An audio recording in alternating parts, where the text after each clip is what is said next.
je vous disais qu'il existait des endroits sur Terre qui dépassent toute connexion et tout lien avec l'être humain. Des endroits qui gardent un certain mystère et soulèvent plusieurs questions. Bienvenue dans cette vidéo où je réponds à une nouvelle question. Aujourd'hui, on va parler de 3 endroits sur Terre où la présence humaine et animale se fait très rare. Alors, installez-vous confortablement et c'est parti! Imaginez-vous dans l'eau, sur votre bouée à la plage. Vous vous laissez emporter par les oscillements des vagues et vous vous endormez. Quelque temps plus tard, vous ouvrez les yeux et vous réalisez que vous ne voyez plus du tout le bord de plage. Vous vous tournez et cherchez dans toutes les directions une once de terre vers quoi vous dirigez. Mais rien. Vous êtes isolé au milieu de l'eau. Par chance, vous avez votre téléphone avec vous, mais malheureusement, il n'y a aucun réseau. Et d'un coup, vous vous rappelez d'un endroit dans l'océan où il ne vaut mieux pas être. Et c'est là que vous comprenez que c'est terminé pour vous.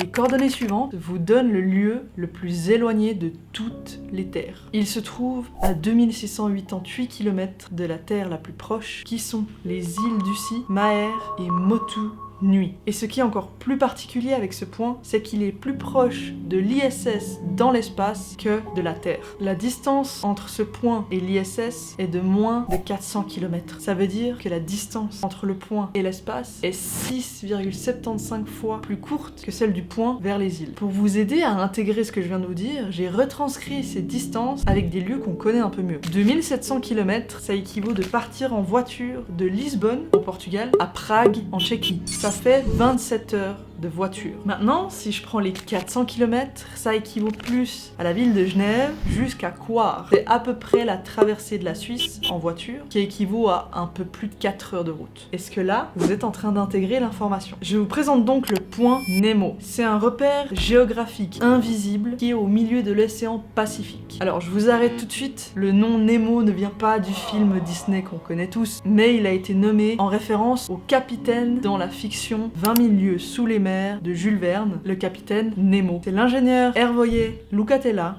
qui a découvert ce point en 1992 avec des calculs assistés par ordinateur. Il le nomma d'abord par le point maritime d'inaccessibilité. Et c'est seulement par après que le nom Nemo fut donné. En plus de la connotation avec le capitaine Nemo dans la fiction de Jules Verne, il faisait également écho à sa définition latine qui voulait dire personne, au vu de l'absence d'existence là-bas. À travers les informations que je vous ai données, vous pouvez comprendre que ce point est hostile par sa faible fréquence de vie humaine, animal ou végétal. Si vous êtes amateur de voile, vous avez aussi peut-être déjà entendu parler du point Nemo. Il y a justement un événement de voile, le Vendée Globe, qui est un tour du monde en solitaire. C'est un tour du monde qui ne permet aucune escale et aucune assistance pendant le voyage. Il se déroule tous les 4 ans et part des Sables d'Olonne en Vendée. En tout, il y a 45 000 km à parcourir en passant par 3 caps. Le cap de Bonne-Espérance, le cap de Levine et le cap Horn. Et justement, le point Nemo est une étape cruciale. C'est bien évidemment l'endroit où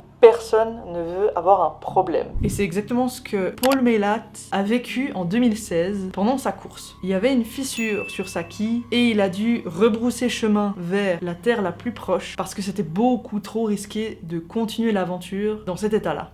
Maintenant, continuons notre chemin vers d'autres endroits mystérieux de l'océan. Je vais vous parler d'une profondeur bien connue dans le milieu, mais très peu exploitée par l'humain. Je vais vous parler de la fosse des Mariannes. La fosse des Mariannes est un abysse le plus profond connu sur la Terre. La distance la plus profonde jamais mesurée, pour l'instant, est de 10 928 mètres. Et ça, c'est le record détenu par Victor Vescovo en 2019. Pour vous donner un comparatif, l'Everest, il mesure 8 849 mètres. Cette fosse, elle se trouve dans l'océan Pacifique occidental, à l'est des îles Mariannes. La première fois qu'on a découvert cette profondeur, c'était en 1872, avec le HMS Challenger. HMS Challenger, c'était la première expédition océanique qui a même permis de créer une nouvelle branche scientifique, l'océanographie. Cette expédition, elle a duré 3 ans et demi, et grâce à elle, on a pu démontrer que l'océan n'était pas une étendue d'eau uniforme, mais qu'il était bien composé de chaînes de montagnes sous-marines, d'abysses et de plaines. Et il y a même plusieurs échantillons biologiques qui ont permis de prouver l'existence de vie dans les fonds marins.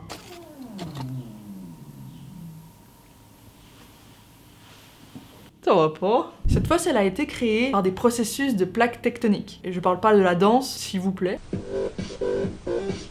C'est le moment où la plaque Pacifique s'est glissée sous la plaque Philippine, qui a poussé la croûte océanique vers le manteau terrestre. Comme un peu en 1872, explorer cette fosse nous permet de récupérer des échantillons, découvrir de nouvelles espèces et cartographier les fonds marins. Comme les abysses sont des endroits hostiles, de par leur changement de température, leur manque d'oxygène, leur manque de lumière, leur augmentation de pression et surtout le manque de nourriture, très peu d'organismes arrivent à y vivre. Mais il y a tout de même des espèces qui ont réussi à s'adapter à cet environnement. Par exemple, les méduses lumineuses de la famille des Crossota, Gouizi Gouizi, ou alors les requins lutins, le petit filou.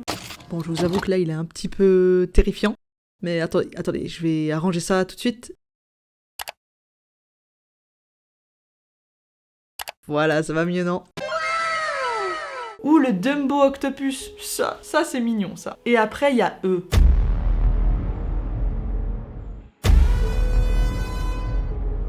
À l'aide. Et ce qui est impressionnant avec cette fosse, c'est que même avec l'avancée technologique et le fait qu'on en découvre de plus en plus, elle reste encore très inexplorée. Dites-vous qu'on en connaît plus sur la surface de la Lune que dans les fonds marins. Et le pire, c'est qu'il y a plus d'exploration par des plongeurs dans l'océan que d'astronautes qui vont vers la Lune. D'ailleurs, pour l'anecdote, un des plongeurs de la fosse des Mariannes, c'était James Cameron, le réalisateur de Titanic, Avatar, Terminator. Ouais.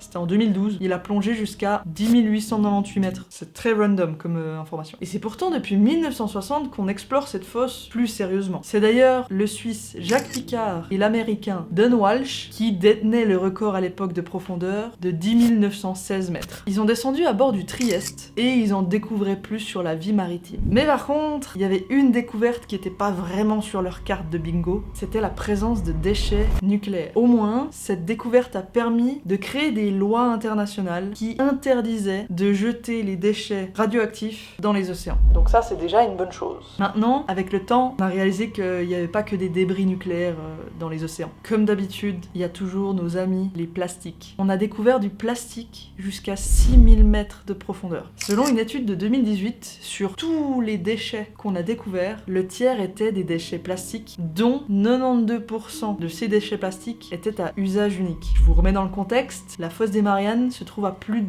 200 km de la surface de la Terre. Et nous voilà enfin dans le dernier endroit mystérieux de cette vidéo. Celui avec, je pense, le plus de légendes et de rumeurs autour de lui, et le plus connu des trois, les triangles des Bermudes. Les triangles des Bermudes, c'est une zone d'environ 500 000 km². Il se trouve entre la Floride, Porto Rico et l'archipel des Bermudes. En reliant ces trois points, ça crée un triangle. Et là, c'est un endroit qui est composé d'abysses qui atteignent jusqu'à 8000 mètres de profondeur. Et on a même découvert une montagne sous-marine qui avait une hauteur de 4000 mètres. On n'est pas autant profond que la fosse des Mariannes, mais on est déjà bien. Et je sais pas si vous le savez, mais à la base, le triangle des Bermudes est tristement connu comme étant un cimetière de navires et d'avions. En fait, c'est plutôt connu pour un endroit où il y a énormément de disparitions de navires. Chaque année, il y a en moyenne 4 avions et 20 bateaux qui disparaissent dans cette zone. Et en fait, toutes ces histoires ont créé les rumeurs qu'il y a autour de ce triangle des Bermudes qu'on connaît. Présence d'extraterrestres, portail tridimensionnel, anomalies magnétiques, civilisation engloutie, monstres géants,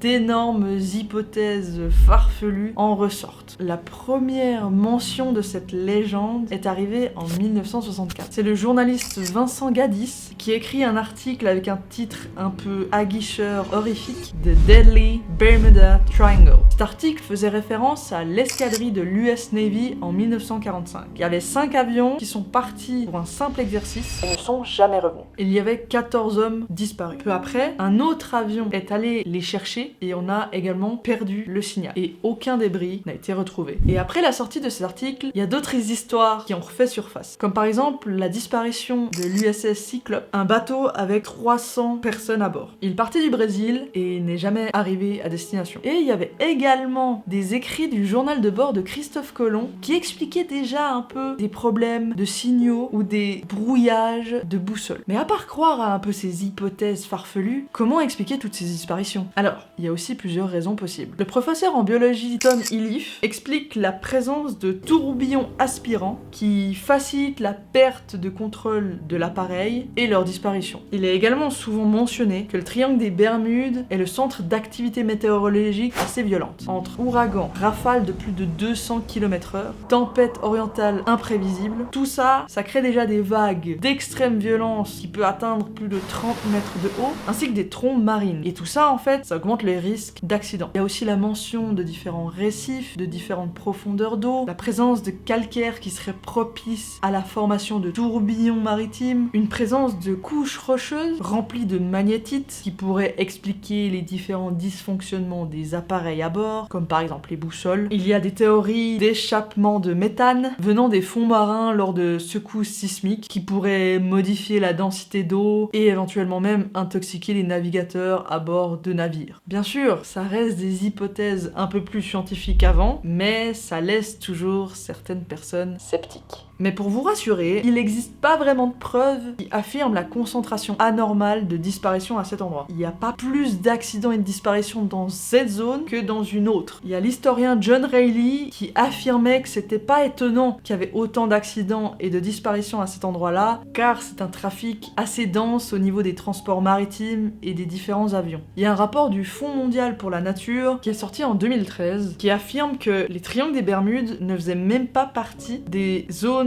océaniques navigables les plus dangereux de la Terre. Mais bon, même s'il y a quelques hypothèses scientifiques qui pourraient expliquer un peu toutes ces disparitions, il reste néanmoins des parts d'ombre qui resteront à jamais mystérieuses et inexpliquées. Si vous avez tenu jusqu'ici, déjà, merci. Merci d'avoir regardé cette vidéo. J'espère qu'elle vous aura plu. J'espère qu'elle aura été intéressante. Si c'est le cas, n'hésitez pas à liker la vidéo et à la partager. J'ai encore plein de sujets à traiter sur cette chaîne. Mais si tout d'un coup, vous avez des idées ou des recommandations, n'hésitez pas à les écrire en commentaire et je regarderai ce que je ferai avec ça. Sur ce, à bientôt pour une nouvelle question à répondre.